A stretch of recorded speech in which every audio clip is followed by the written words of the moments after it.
Hello dear student, एक बार फिर से स्वागत है आप सभी का एयर केमिस्ट्री क्लासेस में। और आज के अपने क्लास का टॉपिक है unit 4 chemical bonding and molecular structure class 11th। Okay, इससे पहले भी मैंने केमिकल बॉन्डिंग का वीडियो दे रखा है। अगर आप लोगों ने नहीं देखा है तो चैनल पर इसका प्लेलिस्ट तैयार है, आप प्लेलिस्ट को प्ले कीजिए और देखिए। जो भी टॉपिक आपके लिए नेसेसरी है, जो आपको समझ में नहीं आया है, समझना है, वो आप वहाँ से समझ सकते हैं। और आज क्या पढ़ेंगे हम लोग, आज क्लास में होगा क्या, ये जानकारी ज़रूरी है। क्लास स्टार्ट होता है तो आपको जानना चाहिए कि आज का टॉपिक होने वाला क्या है।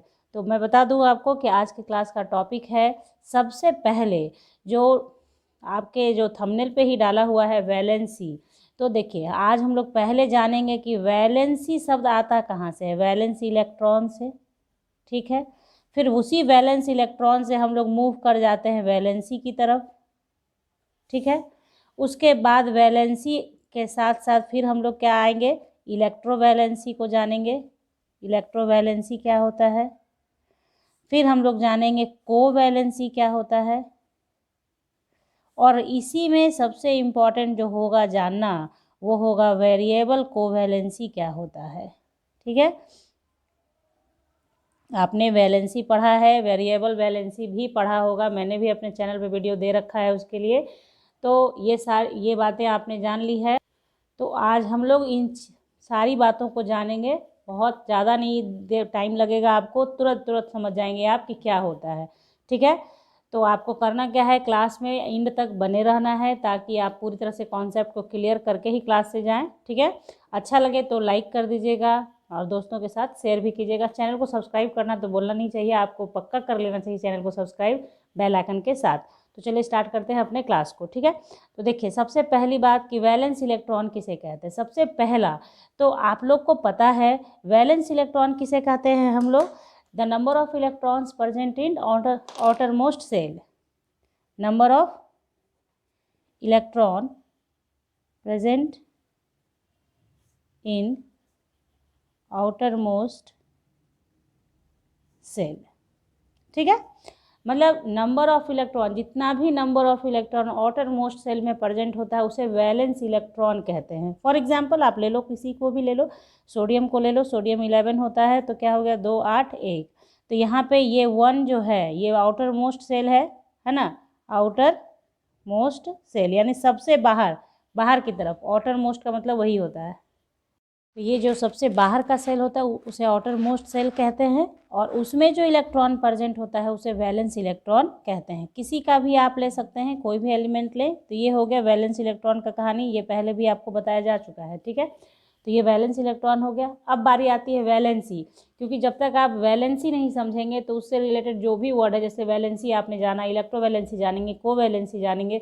तो वैलेंसी एक्चुअली होता क्या है, तो देखिए, वैलेंसी का अर्थ होता है उतना इलेक्ट्रॉन जो बॉन्डिंग में पार्टिसिपेट करे, जो केमिकल बॉन्डिंग के लिए रिस्पॉन्सिबल हो, बॉन्डिंग करे, उसे कहते हैं वैलेंसी, ठीक है। वैलेंसी ऑफ दैट एलिमेंट, जितना नंबर ऑफ इलेक्ट्रॉन्स पार्टिसिपेट करता है in formation of chemical bond, है ना, टू कंप्लीट देयर ऑक्टेट, तो वो क्या कहलाता है, valency of that element, that atom, okay. तो उसी से निकल के आएगा इलेक्ट्रोवैलेंसी। मतलब ये चीज़ आप जान लीजिए कि वैलेंसी आपने जो मुख्य चीज़ है वैलेंसी, यहाँ पे सबसे इम्पोर्टेंट क्या है, वैलेंसी। अगर वैलेंसी आपने समझ गया तो उसी वर्ड से थोड़ा बहुत हेर फेर होगा और इलेक्ट्रोवैलेंसी हो जाएगा, कोवैलेंसी हो जाएगा, और वेरिएबल कोवैलेंसी थोड़ा सा डिफर करेगा। क्या डिफर करेगा ये मैं बताऊंगी आपको, तो देखते रहिए, समझते रहिए।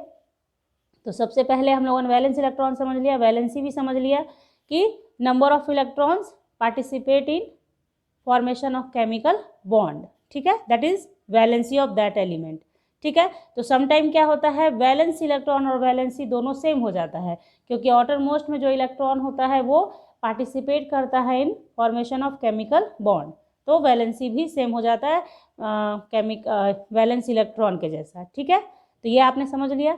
अब आती है बारी इलेक्ट्रोवैलेंसी की। तो सबसे पहले क्या है, वैलेंसी को हम लोग लिख भी लेते हैं एक बार। तो ये देखिए, मैंने जो आपको बताया है वही लिखा है यहाँ पे। वैलेंसी का मतलब है नंबर ऑफ इलेक्ट्रॉन और electrons participate in formation of chemical bond, ठीक है। इतना आपको दिमाग में रखना है, उसे ही क्या कहते हैं, वैलेंसी कहते हैं। अब आइए आप कहाँ, इलेक्ट्रोवैलेंसी पे। तो देखिए इलेक्ट्रोवैलेंसी का मतलब नाम से क्लियर है कि ज़रूर ये इलेक्ट्रोवैलेंट बॉन्ड बनने के लिए रेस्पॉन्सिबल होगा। इससे पहले मैंने आपको इलेक्ट्रोवैलेंट कंपाउंड पढ़ाया हुआ है, तो इसलिए आपको प्रॉब्लम नहीं होगी कि इलेक्ट्रोवैलेंट कंपाउंड क्या किसे कहते हैं। जब आयन में जो बॉन्ड आयंस के मिलने से बनता है, यानी जो बॉन्ड इलेक्ट्रॉन के गेन और लूज होने से बनता है, उसे क्या बोलते हैं, इलेक्ट्रोवैलेंट बॉन्ड बोलते हैं। उस कंपाउंड को इलेक्ट्रोवैलेंट कंपाउंड बोलते हैं या आयोनिक कंपाउंड बोलते हैं। तो इलेक्ट्रोवैलेंसी क्या हो जाएगा, जितना इलेक्ट्रॉन लॉस और गेन होगा to formation of electrovalent bond, तो उसे क्या कहेंगे, इलेक्ट्रोवैलेंसी कहेंगे। क्लियर।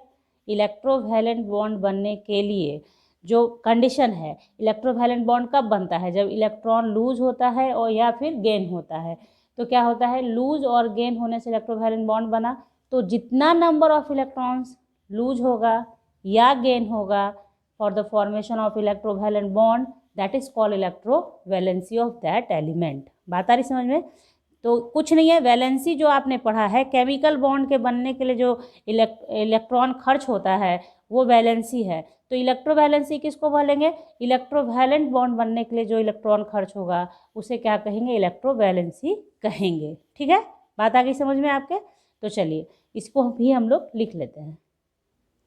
तो यहाँ देखिए, the number of the electrons which an atom of it either loses or gain in the formation of ionic or electrovalent bond। ठीक है, ये मैंने आपको बताया। तो जैसे क्या है, सोडियम, तो सोडियम क्या करेगा, सोडियम NaCl बनाता है। तो कैसे बनता है, Na पे क्या होता है, इसका 281 होता है, तो ये अपना एक इलेक्ट्रॉन लूज करता है तो Na+ बनाता है। ठीक है, क्लोरीन के पास क्या होता है, 287 होता है, यानी इलेक्ट्रॉन को गेन करता है और बनाता है Cl-।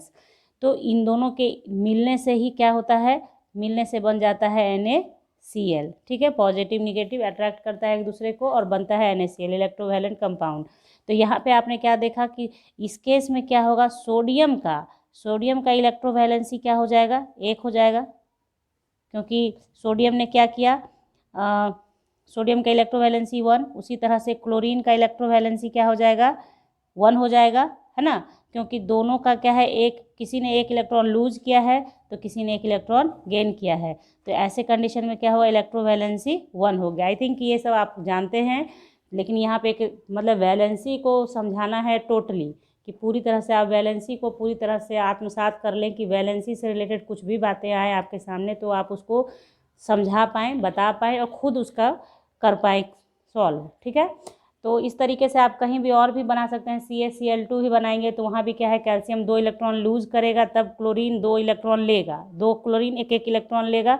तो आपका यहाँ पे क्या हो जाएगा, कैल्शियम चूँकि 2 इलेक्ट्रॉन लूज करेगा तो कैल्शियम का इलेक्ट्रोवैलेंसी क्या हो जाएगा, 2 हो जाएगा। ओके, ये हो गया electrovalency.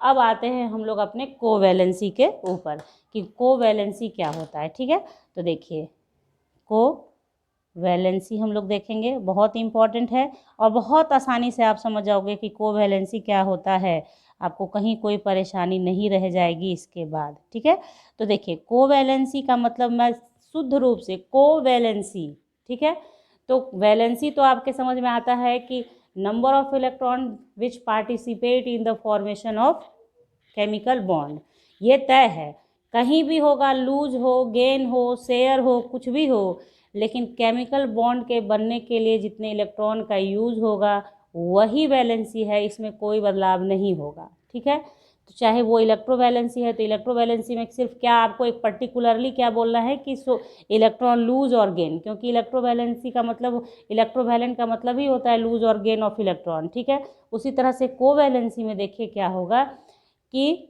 Number of unpaired electron present an atom. ठीक है, अगर जितना नंबर ऑफ इलेक्ट्रॉन्स किसी एटम के पास अनपेयर्ड होगा वो उसका कोवैलेंसी होगा। रीज़न क्या होगा, क्योंकि जब कोई अनपेयर्ड इलेक्ट्रॉन होता है तो वो पेयरिंग करने के लिए ही केमिकल बॉन्डिंग बनाता है, पेयर्ड होने के लिए, क्योंकि आपको पता है एक ऑर्बिटल जो होता है उसमें एक इलेक्ट्रॉन है तो वो अनपेयर्ड हो गया, लेकिन जैसे ही दूसरा इलेक्ट्रॉन आता है तो पेयरिंग हो जाता है, और आपको पता है कि एक ऑर्बिटल के अंदर मात्र 2 इलेक्ट्रॉन ही रह सकते हैं। बात आई समझ में। तो कोवैलेंसी का भी वही मतलब है कि नंबर ऑफ अनपेयर्ड इलेक्ट्रॉन, जितना अनपेयर्ड इलेक्ट्रॉन प्रेजेंट है किसी एलिमेंट के पास, वो उसको क्या कहेंगे, उसका कोवैलेंसी कहेंगे। और क्योंकि वही पार्टिसिपेट करेगा किसमें, फॉर्मेशन ऑफ केमिकल बॉन्डिंग में।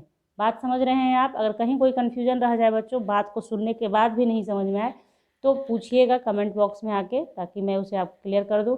लेकिन आप समझें इस चीज़ को, covalency number of unpaired electron present in a atom. ठीक है, ठीक है। तो इसको हम लोग लिखते हैं, उसके बाद और आगे उसको एग्जाम्पल से समझेंगे। तो ये देखिए, डेफिनेशन आप जरूर से राइट डाउन करेंगे इसका, कोवैलेंसी का। कोवैलेंसी का मतलब है the covalency of an element is equal to the total number of unpaired electrons in S and P orbitals of the valence shell. Valence shell मतलब आउटरमोस्ट सेल। बात आगे समझिए, आउटरमोस्ट इलेक्ट्रॉन, आउटरमोस्ट सेल में present electron valence electron, outermost shell को valence shell कहते हैं। ठीक है, आप सब चीज़ वैलेंस वैलेंस जहाँ भी है वहाँ एक चीज़ तो रट के रखिए दिमाग में, आउटर मोस्ट सेल की बात होती है, तभी वो वैलेंसी है, तभी वो वैलेंस इलेक्ट्रॉन है। बात आ गई समझ में? तो चलिए इसको समझेंगे कि किस तरीके से।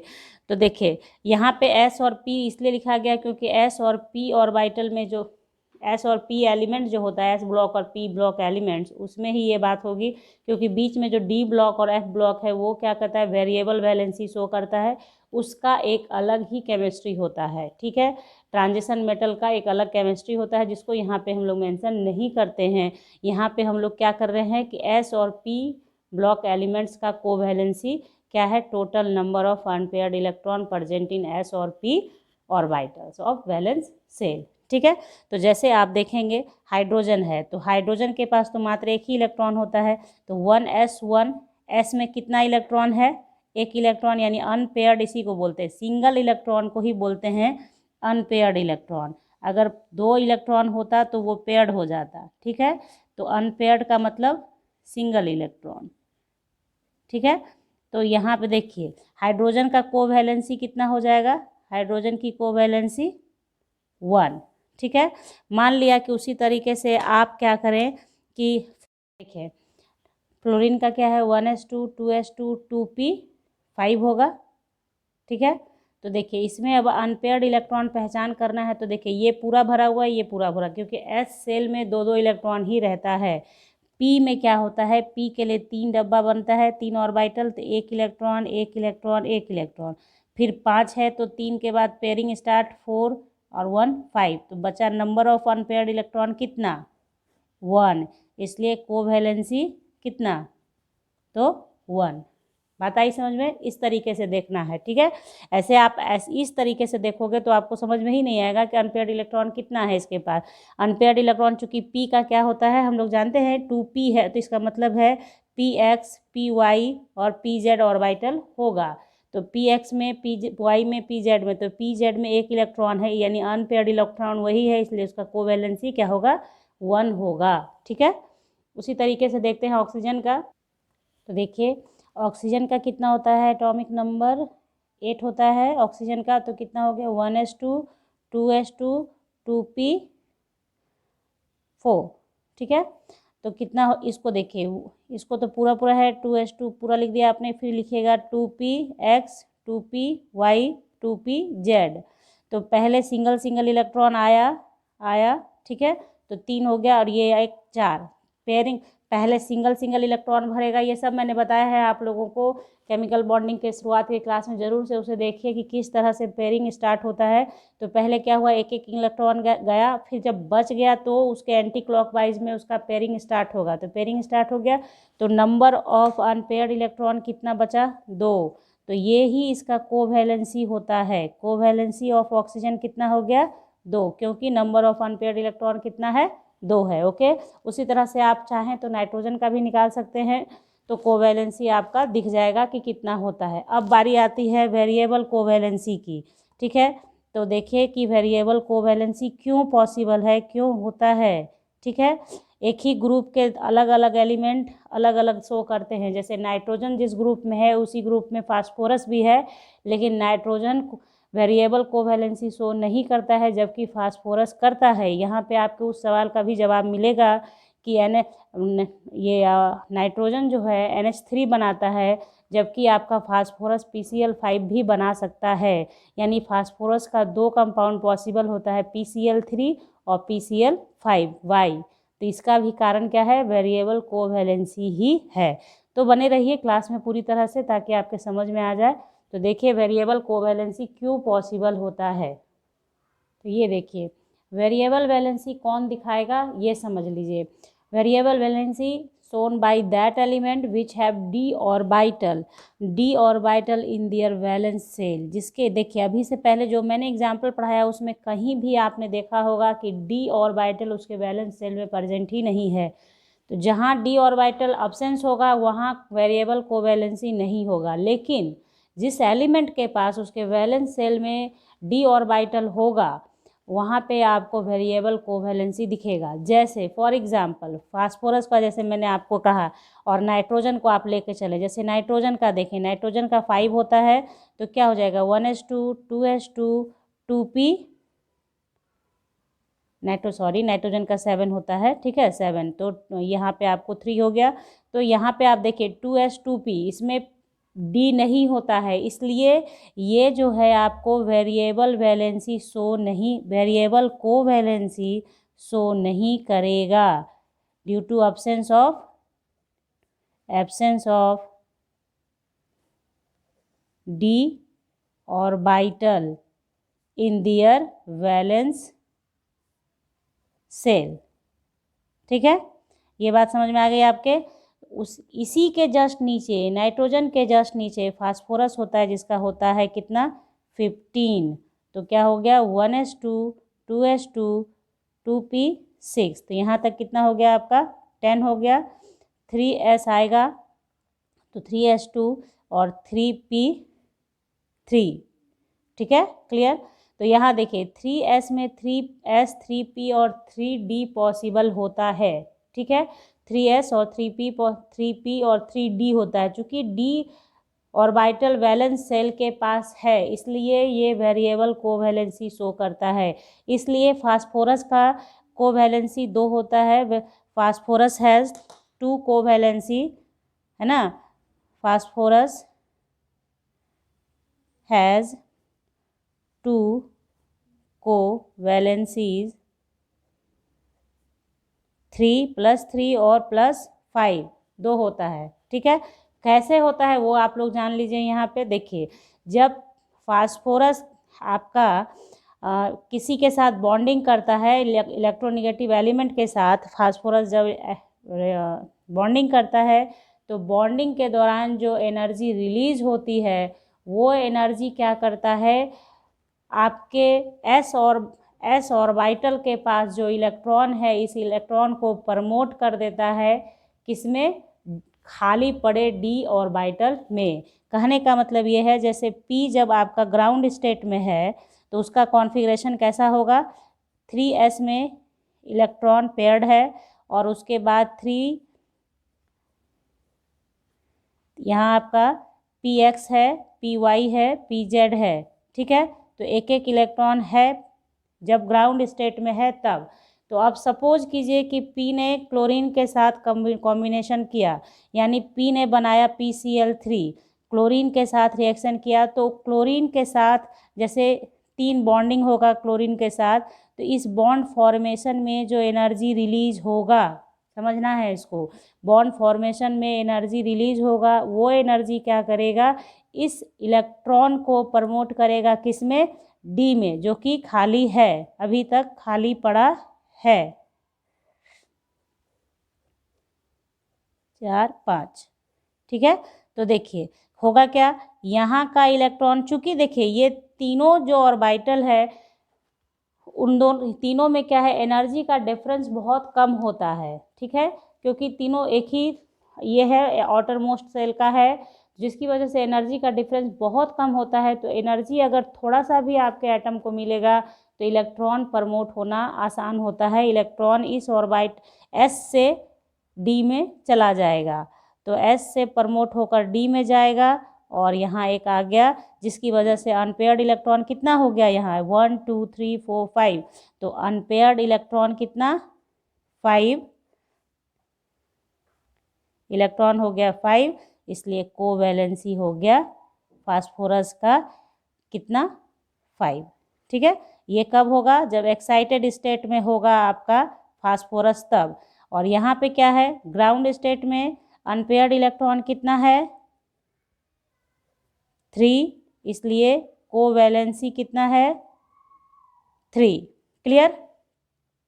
तो यहाँ आप समझ सकते हैं कि कोवैलेंसी कैसे वेरी कर रहा है, वेरिएबल कैसे हो रहा है। सिर्फ आपको ध्यान रखना है कि वैसा ही एलिमेंट शो करेगा वेरिएबल कोवैलेंसी जिसके पास डी सबसेल प्रेजेंट होगा आउटर मोस्ट सेल में। ठीक है, इसलिए फास्फोरस क्या करता है, दो तरह का कोवैलेंसी, ये क्वेश्चन अक्सर आता है एग्जाम में कि PCl3 और PCl5 भी बनाता है, क्यों, कैसे, तो उसके लिए क्या आंसर होगा, यही कोवैलेंसी का आप देंगे उसमें डेफिनेशन, और उसके बाद इस तरीके से आपको बताना पड़े।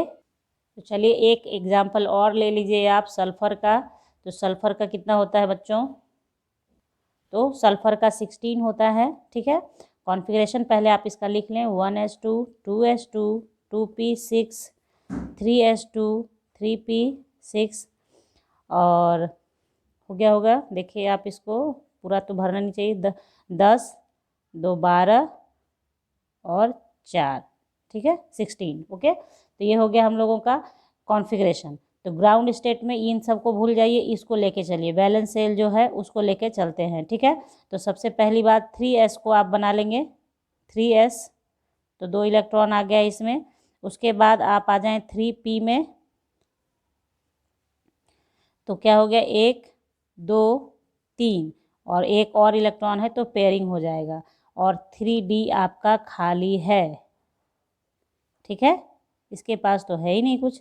ठीक है, तो इस केस में क्या हो गया, ये आपका 3p है और ये 3d है, तो ये ग्राउंड स्टेट है। तो ग्राउंड स्टेट जब होगा आपका सल्फ़र का, तो उस कंडीशन में वो क्या शो करेगा आपका, देखिए number of unpaired electron, unpaired electron कितना, 2, इसलिए कोवैलेंसी कितना, 2। लेकिन यहाँ आप देखें कि एक बार जब एक्साइटेड स्टेट में जाएगा, यानी उतना बॉन्ड फॉर्मेशन के दौरान जो एनर्जी रिलीज होगी वो क्या करेगा, एक बारी इसको एनर्जी आपके इलेक्ट्रॉन को जंप कराएगा। ठीक है ना, तो यहाँ देखिए, तो ये हो गया आपका, यहाँ अब ये वाला इलेक्ट्रॉन जंप करके इसके पास जाएगा, तो यहाँ आप बनाएंगे, ध्यान रखिएगा 5 ही डब्बा बने, तो फिर देखिए ये इलेक्ट्रॉन जंप करके इसके पास गया, तो इस स्टेट में ये मान लो आप एक्साइटेड स्टेट फर्स्ट है। ठीक है, एक्साइटेड स्टेट फर्स्ट, तो इसमें क्या हो गया, हमारा नंबर ऑफ अनपेयर्ड इलेक्ट्रॉन कितना हो जाएगा, अनपेयर्ड इलेक्ट्रॉन कितना, 4, इसलिए कोवैलेंसी कितना हो गया सल्फ़र का इस कंडीशन में, कोवैलेंसी 4। Okay, clear. नाउ आगे बढ़िए, देखिए एक्साइटेड स्टेट 2 भी होगा इसका पॉसिबल, क्यों, क्योंकि यहाँ से भी इलेक्ट्रॉन जंप करके इसमें जाएगा। तो आप बनाएंगे पहले ऑर्बिटल तैयार कर लें,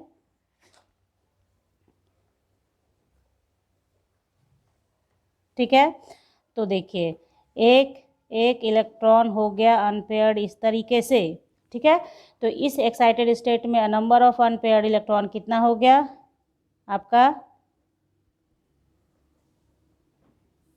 1 2 3 4 5 6 हो गया।